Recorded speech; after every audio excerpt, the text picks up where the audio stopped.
I'm going to show you everything you need to know about fish oil supplements and how to choose the right one. Enjoy. Hello everybody, Dr. Brian Desvonic here. If this is your first time watching my channel and you like learning about natural ways to be healthy and how to feel great, make sure you hit the subscribe button and click the bell so that you don't miss out on future videos. There are many forms of omega-3 fatty acids, and the ones that have been the most researched are alpha-linolenic acid, eicosapentaenoic acid, and docosahexaenoic acid. They're known as essential fatty acids because we need them for survival, but our bodies can't make them, so we must get them from an external source. Alpha-linolenic acid comes from plants, and the most abundant sources are flax seeds, chia seeds, soybeans, and walnuts. When we consume alpha-linolenic acid, our body will convert a very small amount of that into eicosapentaenoic acid, or EPA, and docosahexaenoic acid, or DHA.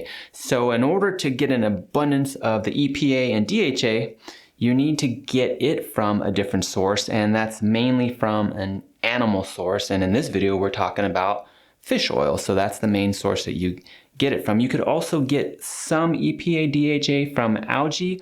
I did make another video about vegan supplements, and I'll put the link down below, and I put more information about an algae source. But in this video, we're talking about EPA and DHA from fish oil. In general, EPA is going to help to keep your inflammation down, while DHA helps with cognition and memory.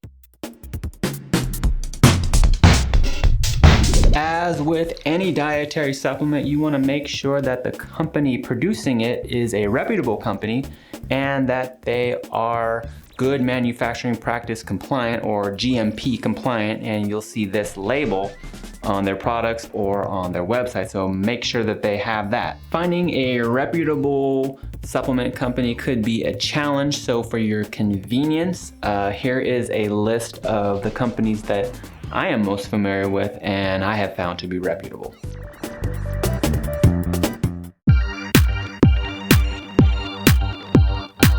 For a healthy adult supplementing their diet with fish oil, I generally dose it at 900 milligrams to 1500 milligrams of EPA and 700 milligrams to 1000 milligrams of DHA per day.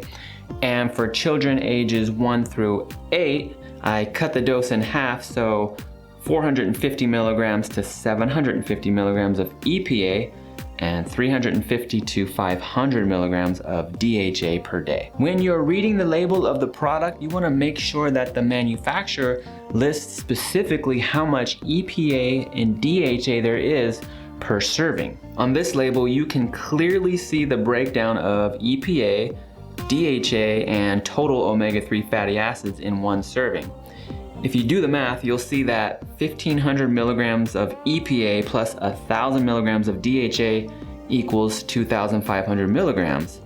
But the total listed omega-3s per serving is 2600 milligrams.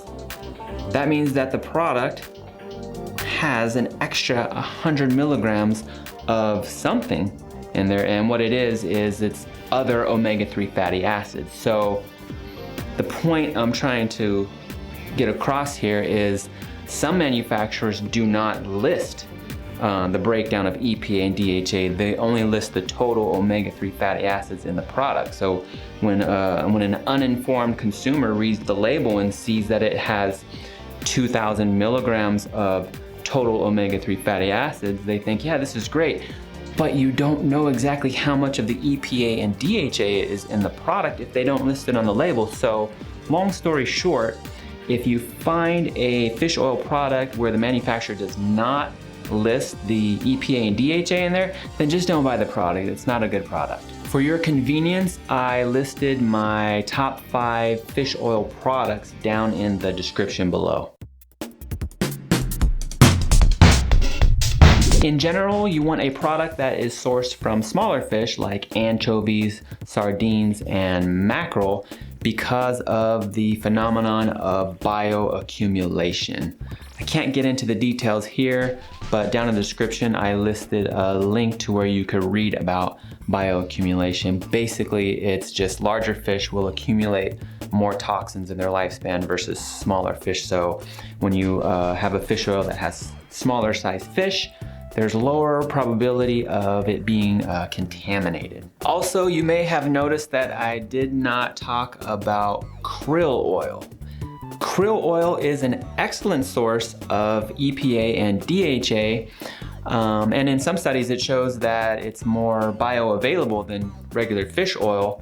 However, in order to get the doses that I think are the good doses of EPA and DHA, you'd have to take a ton of krill oil, and that can be very, very expensive. So to get the most bang for your buck, I would say stick with fish oil. Now that you know all this stuff about fish oil supplements, finding the right one should be a little bit easier for you. If you like this video, consider giving it a thumbs up. If I missed something, or if you want to share your thoughts, make sure you do so down in the comments below. I thank you for watching, and we'll see you in the next one.